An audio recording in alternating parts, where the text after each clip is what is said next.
Messieurs, dames, les actionnaires de la chaîne Juju RC4, bienvenue à ce rassemblement annuel.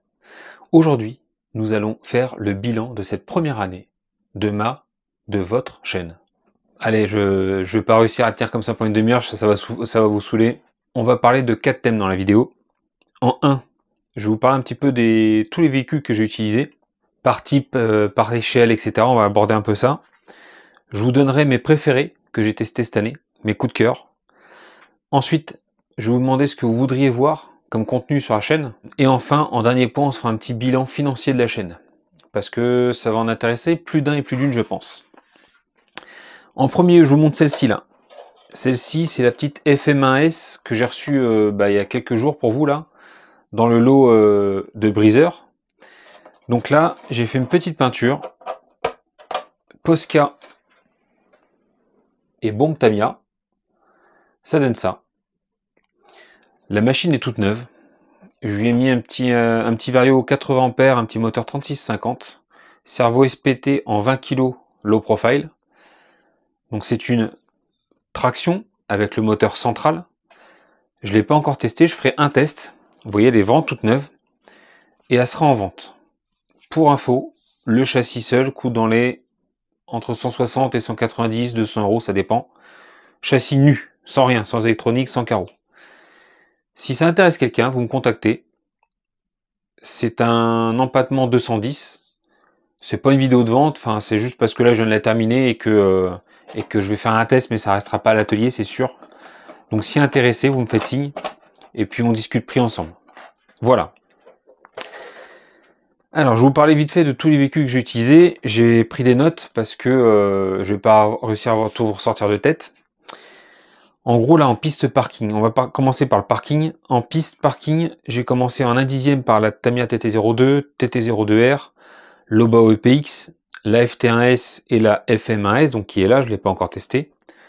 Ensuite, en 1.8, j'ai testé la Hyper VT d'Obao, l'X3 GTSE de Honor, qui est parmi les trois que j'ai essayé là, c'est le top niveau, et la S86E SNRC, qui a des points d'amélioration à avoir quand on la reçoit.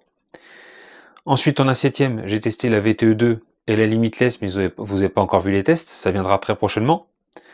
Et en 1.5, j'ai testé la XR5 Max Pro, donc ma R5 Turbo là, que j'ai depuis quasiment le début. La XR5 châssis court, que vous avez vu une première fois, que vous allez bientôt revoir. La XR5, encore une fois, en thermique cette fois, donc c'était mon premier essai thermique. Vous l'avez vu il y a quelques jours. Et enfin, la F1 de FG. Ensuite, en tout terrain. Là, on a essayé beaucoup de machines, et notamment en buggy. J'en ai essayé pas mal. Et j'aimerais encore agrandir la gamme des essais.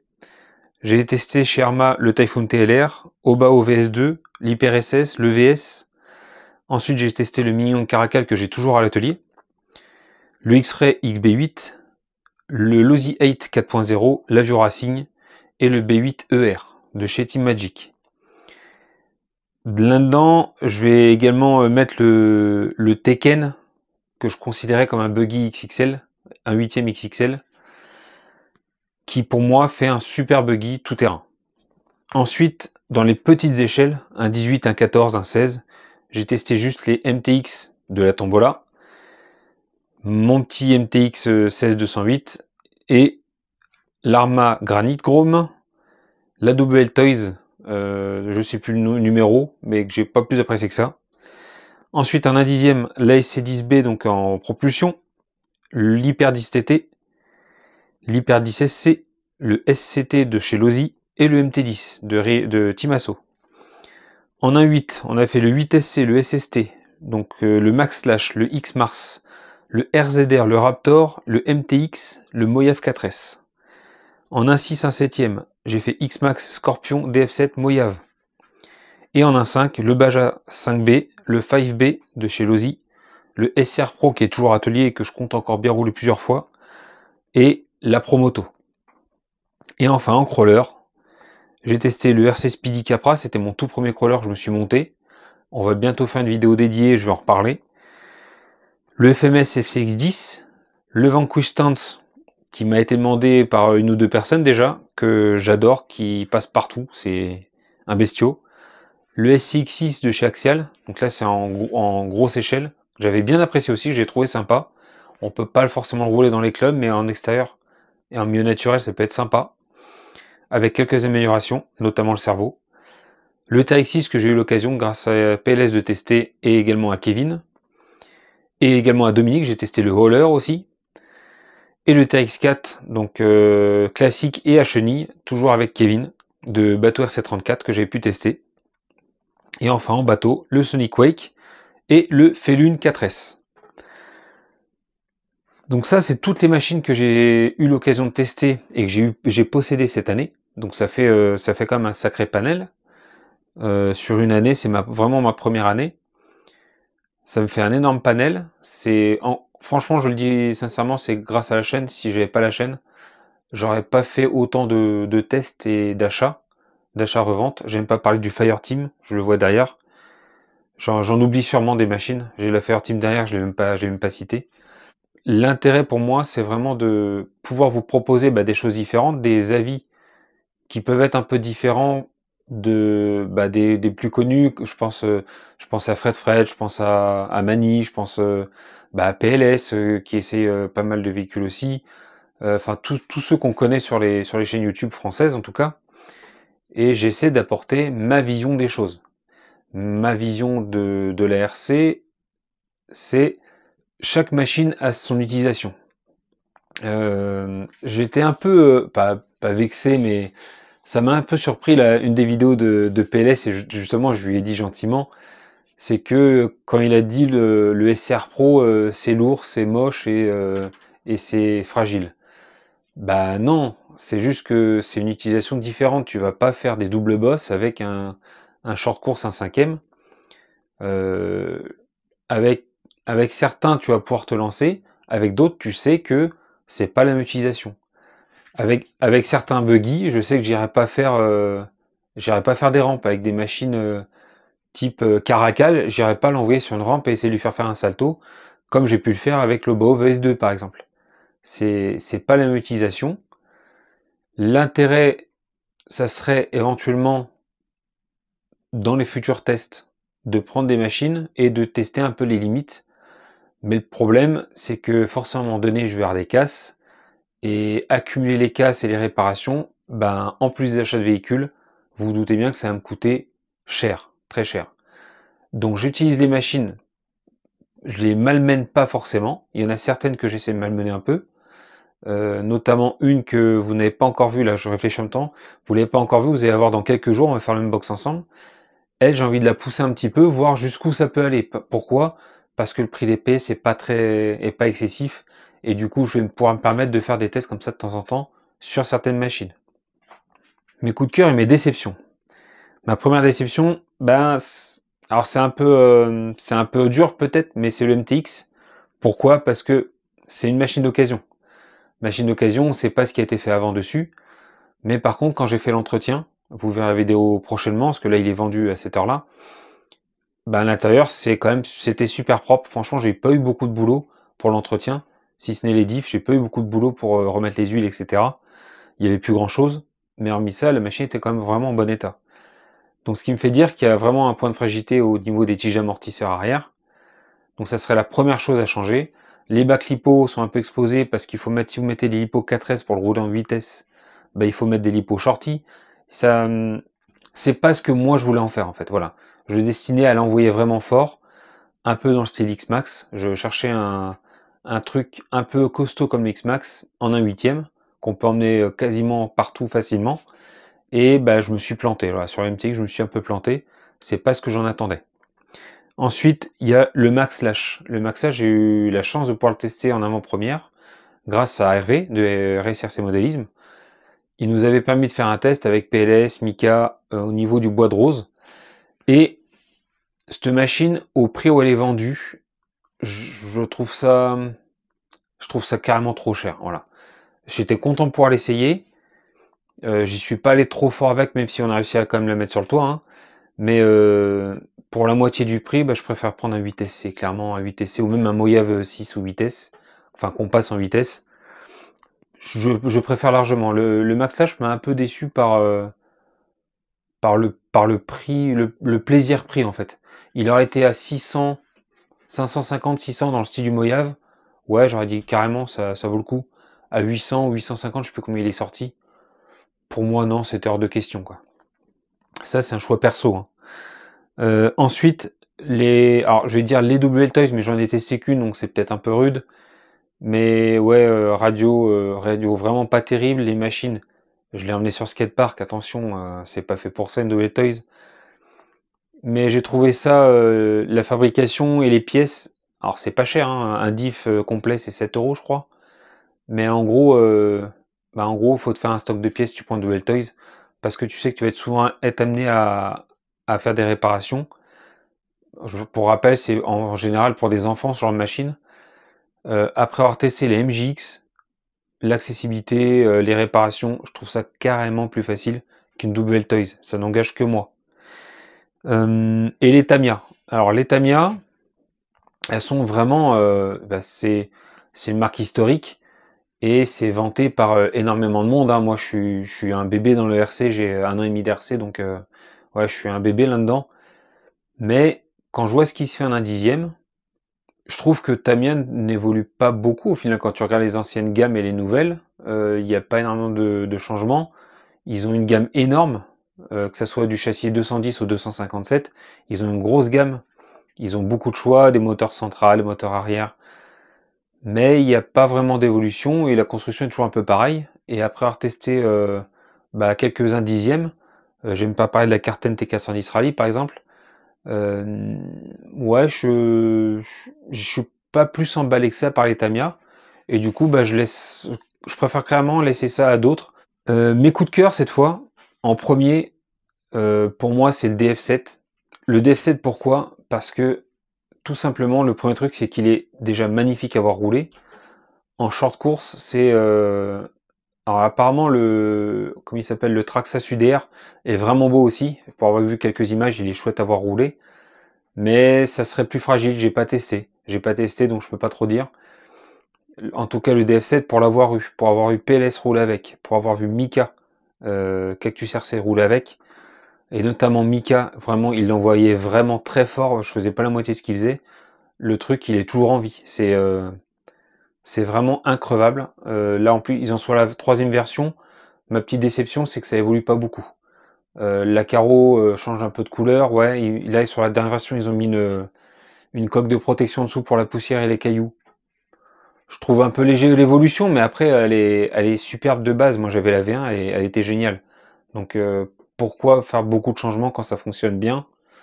Ça se défend, ça se défend. Ensuite, je parlerai du Tekken et du VS2. Je ne saurais pas lequel choisir. Alors je dirais qu'avec le VS2, on peut vraiment tout faire. On peut bâcher avec, tu peux faire des rampes avec, c'est hyper résistant.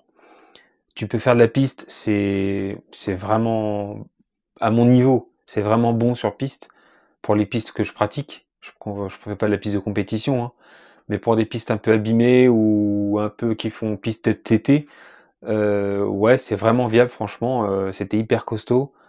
Les pièces sont pas chères. L'accessibilité, les réparations, c'est facile.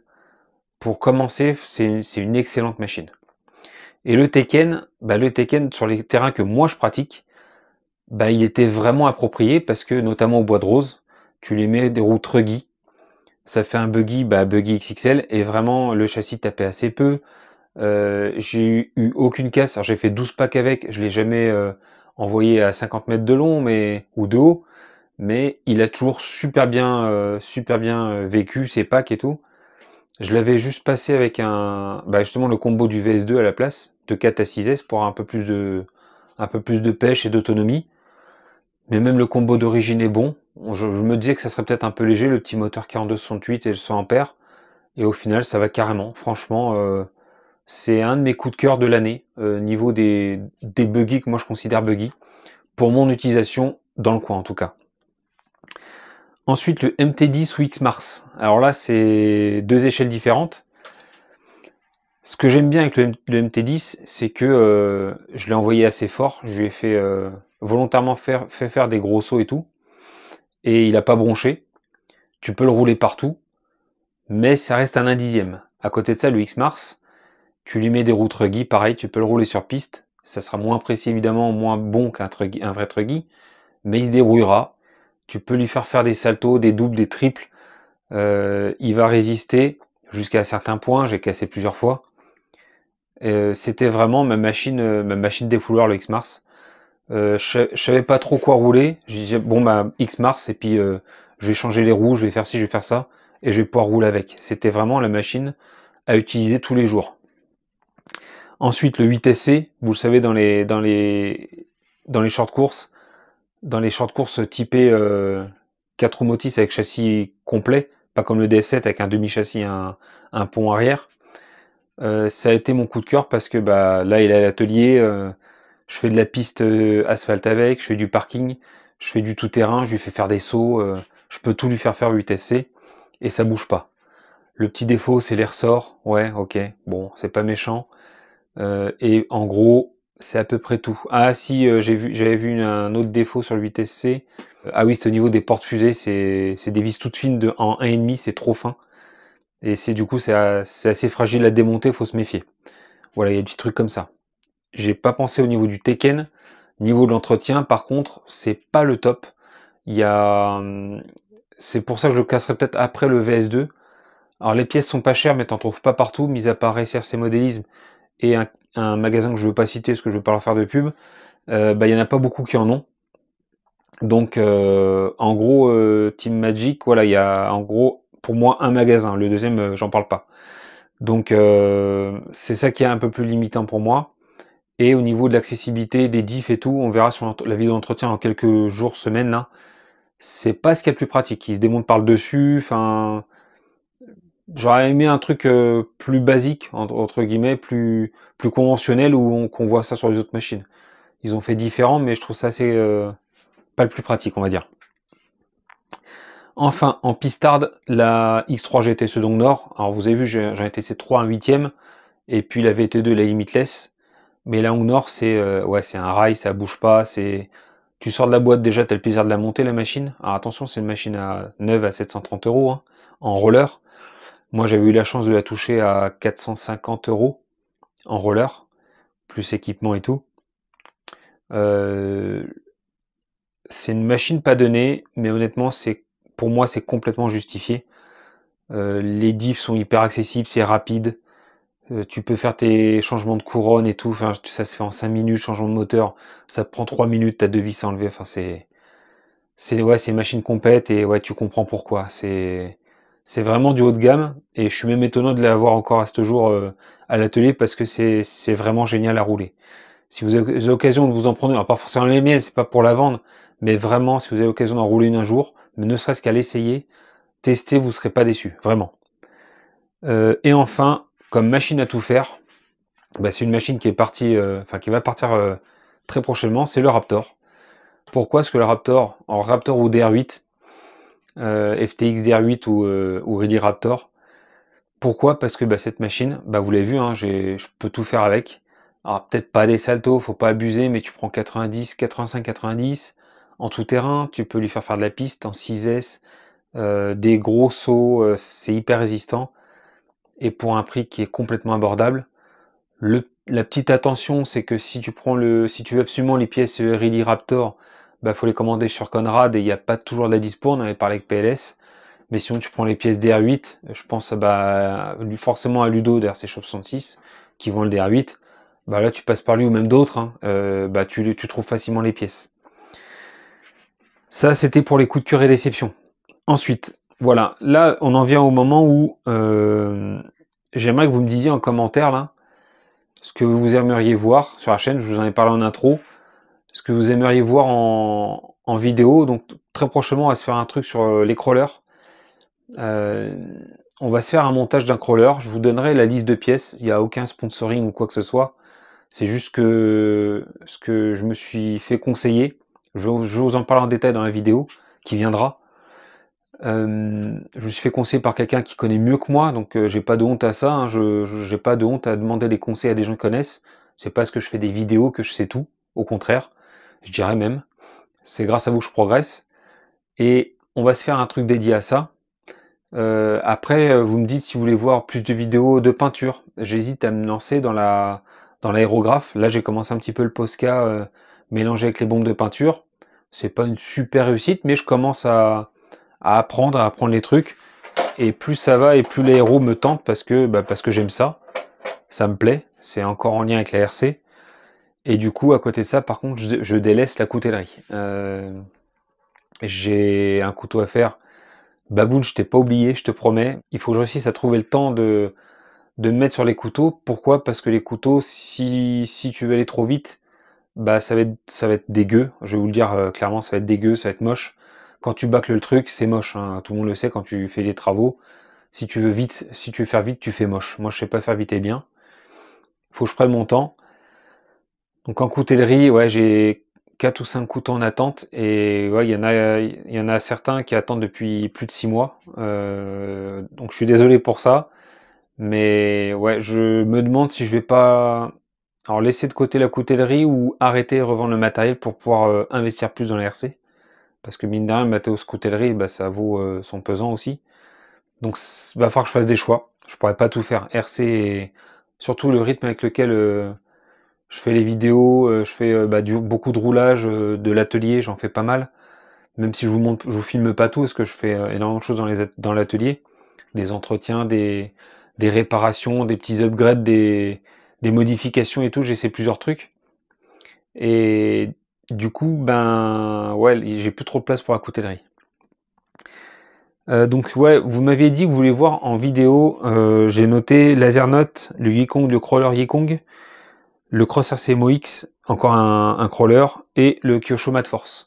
Donc ça, c'est ce qui m'avait été demandé il y a quelques temps. Donc ça, je les ai gardés de côté. Je verrai à quel moment je peux les prendre, ces machines, par rapport à ce que j'ai déjà atelier, etc. Mais si vous voulez voir d'autres machines, si vous voulez voir, je sais pas, de l'entretien, des peintures, des vidéos débuter les RC, on avait commencé. J'ai prévu de vous parler très prochainement des réglages radio.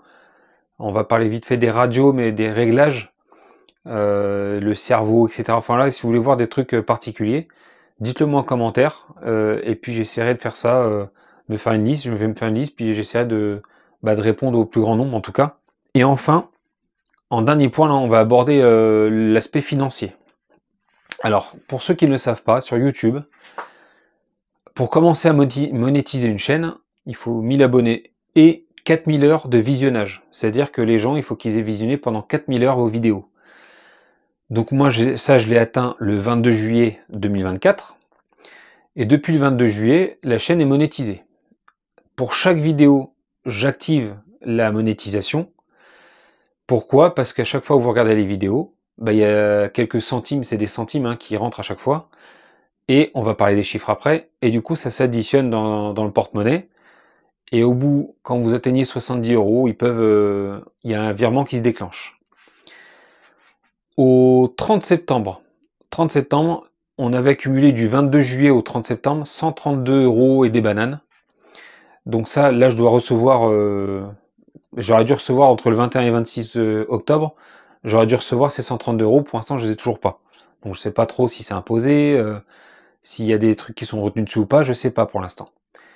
Toujours est-il que pour l'instant, on a 132 euros. Ces 132 euros, j'y touche pas. Ils sont de côté, je vous l'avais dit, ça sera pour vous.